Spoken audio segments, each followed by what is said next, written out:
Hello guys, it's Jenny Babe the Billy Norman. Guys, andito talaga ako sa ilalim ng bahay para akong preso na. Kung ano-ano na lang talaga nakikita ko dito sa bahay namin, no?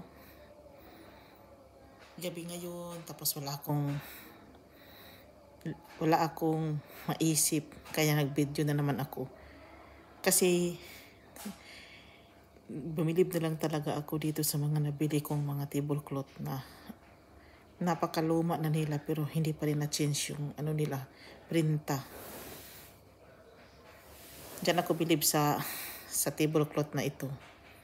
Andyan pa rin yung printa, napakaluma na niya. Dito talaga sa Sweden guys, almost yung original ba? Kung marunong ka lang magkilatis, may resources dito guys. Maganda dito dahil may resources dito. Tapos, basta yung naramdaman ko para akong freedom na ba. Hindi naman katulad sa Pilipinas kasi nakulangan pa talaga tayo. The population is not overpopulated. Tapos, basta, ano ka lang ng utak mo. Use your common sense, utakan mo. Hindi rin kasi madali eh. Pero once na you know how, yun pala ang teknikan mo. Kasi hindi naman kasi madali eh. Baka hindi ka marunong mag-matching o hindi ka marunong humanap.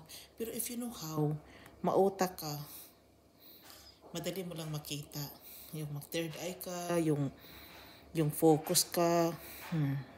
Ganun kasi ang ginawa ko.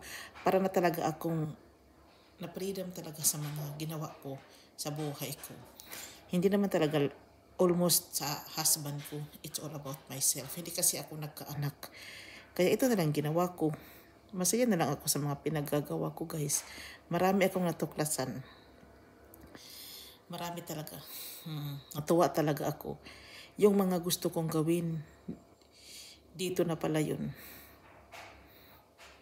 Basta, yung akin, okay na talaga ako. Yun na lang. Guys, dito na lang ako. Maraming salamat. Bye.